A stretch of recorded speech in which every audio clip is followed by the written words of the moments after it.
yan. O, 3.5 na tayo mga kababayan. O, dito tayo sa issue ni Willie Rebillame.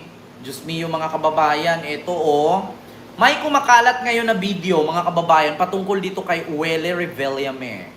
Oo, actually si Willie Rebillame, natawa nga ako doon sa ano sa kanya eh.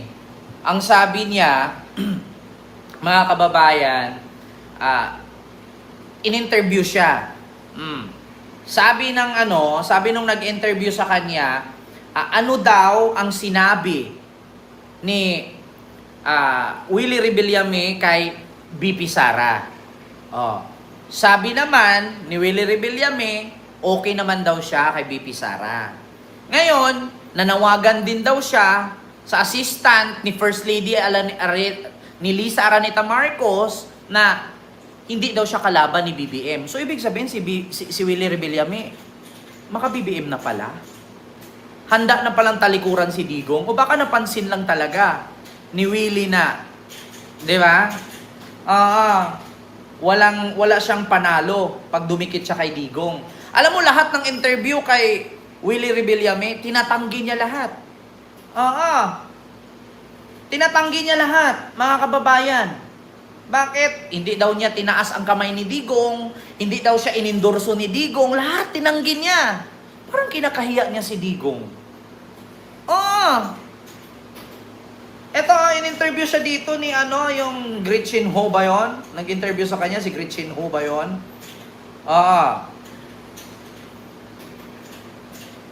Sabi ni Gretchen Ho sa kanya, meron na ba kayong panukalang naisip? Ayan Gretchen Ho. Sabi ni Willie Rebillame, wala pa kasi, hindi pa ako nanalo. Pag nanalo ako, doon na isipin lahat yon. Ang iniisip ko muna, paano ako manalo. Ganun ba yun, mga kababayan? Tatakbo ka, papasok ka sa politika, wala kang panukala, wala kang agenda, wala kang, di ba? Oo. Tapos pag nanalo ka, tsaka ka mag-isip. So bakit napakaraming artistang pumapasok sa politika, wala rin namang mga ginagawa? Diba? At ito pa, yung matanda lumapit sa kanya para magpa-picture. Pinandirian niya, walang plataforma. Kaya nga, actually sinabi niya yan, nung in-interview siya. Ito tingnan natin. Totoo, napakatotoong tao. Ang feeling ko na talagang walang iniisip na masama para sa kababayan natin at sa bayan natin. Ako, nabig ko siya. Pinatawag niya ako sa Malacanang. Alam mo ba kung ano pinakain niya sa akin? Isang okra, isang sitaw, at isang talong. Gulay at merong isda. Tapos, meron kami yung sabaw na may malunggay. Pinatawag daw siya ni Digong. Bills are hundreds of pages long. Nabago ba yung buhay na mahirap? Ito, Bills pakinggan. are hundreds of pages long. Nabago ba yung buhay na mahirap?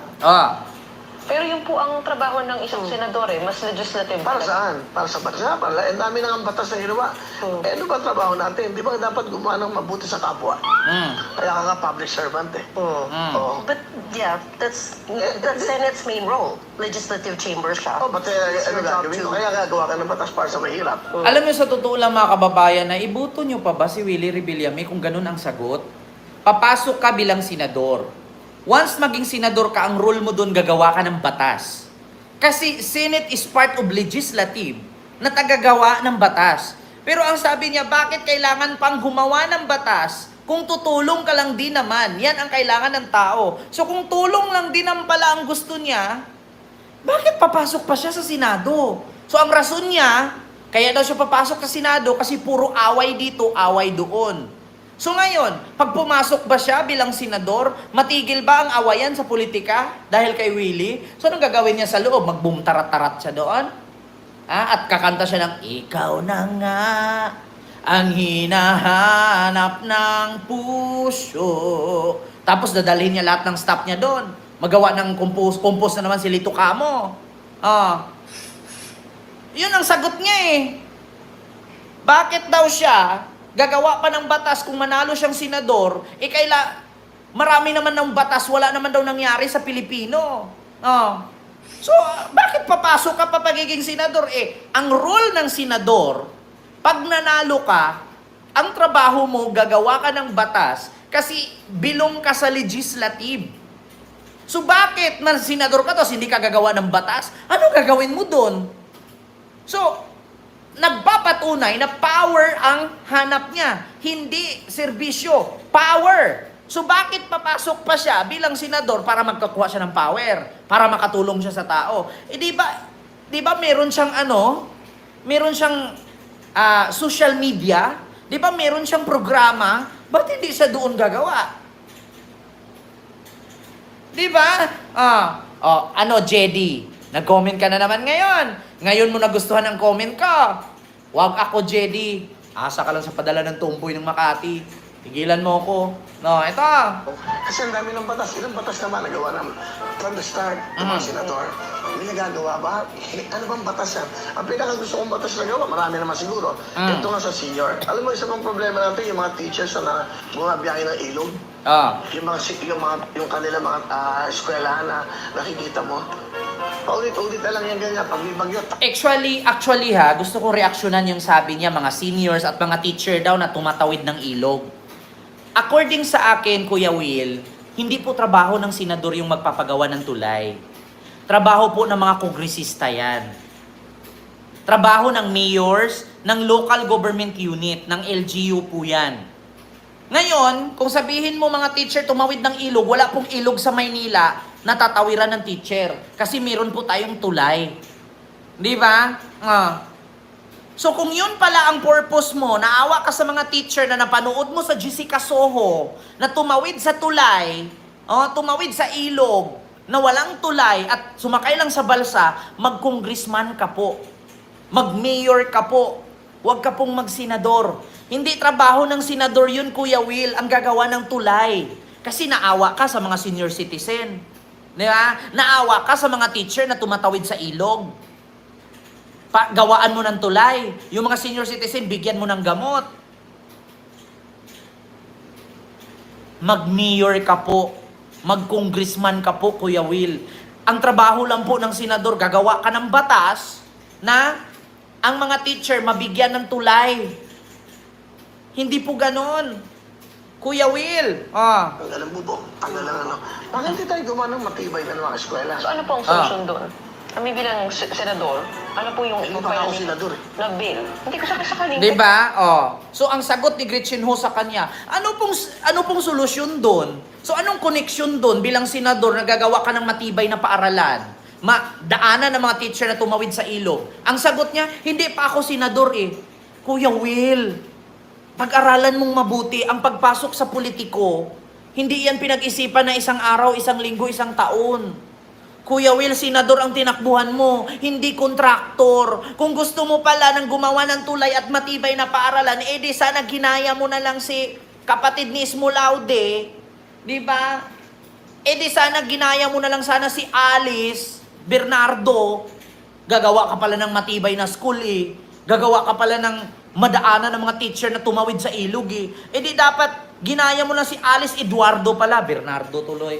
Di sana ginaya mo lang si Alice Eduardo, di ba? Senador ka, tapos ang gusto mong mangyari, gawaan ng matibay na paaralan. Hindi po trabaho ng senador yan, trabaho ng mga congressman at mayor yan, mga local government units. Gayahin mo na lang si Alice Eduardo kung gusto mong gumawa ng matibay na paaralan. Maging kontraktor ka na lang. Di ba? Kaya po, manalo. Ayun ang pag-uusapan. Hindi mo na ako madali sandali ka, kamapal ko lang eh. Di ba? Oh my God. Ano yun? Walang nangyari. Ito pa, yung matanda. Matanda.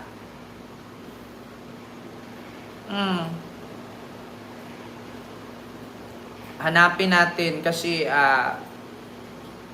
di ko alam kung pinandidirian ba niya or hindi ko alam ha. Ito, reaction lang. Ito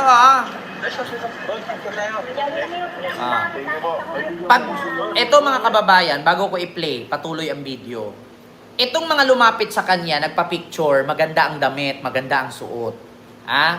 Ngayon, habang tapos nagpa-picture sa kanya yung mga lumapit sa kanya, may lumapit na matanda. Nakatungkod. Alam mo, tinalikuran niya.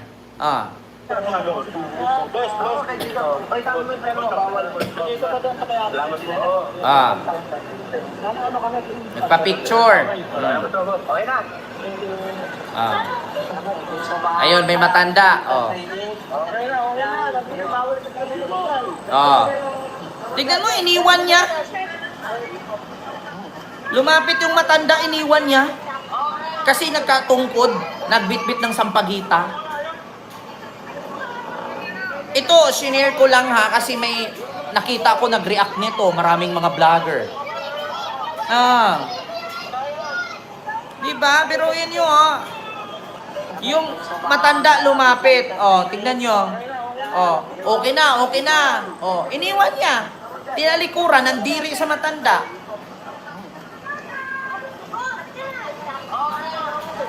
Iniwan yung matanda. Bigyan na lang daw jacket. Ayan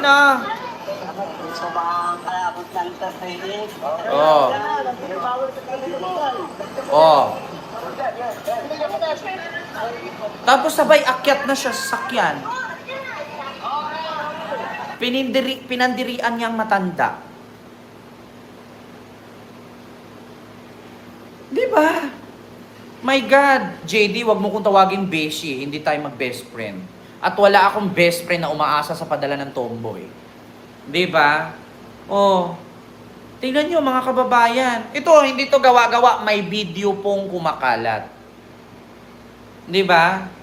Na lumapit yung matanders. Makikipagpa-picture. Okay na, okay na. Okay na, okay na. Bigyan nyo lang jacket yan. Halika na, halika na. Umalis na siya. Di ba? Hindi naman siya bibili ng sampagita. Iba't siya owo-owo. Ang gusto nung matanda, magpa-picture. Magpa-picture. Hindi nagbibenta ng sampagita. Di ba? Hindi magbibenta ng sampagita ang matanda. Lumapit sa kanya kasama ang apo magpa-picture kasi yung iba nakitang nagpa-picture sa kanya. Nung lumapit na yung matanda, biglang alis ang kuya nyo. Diba? So paano yan mga kababayan? Ay, Diyos ko.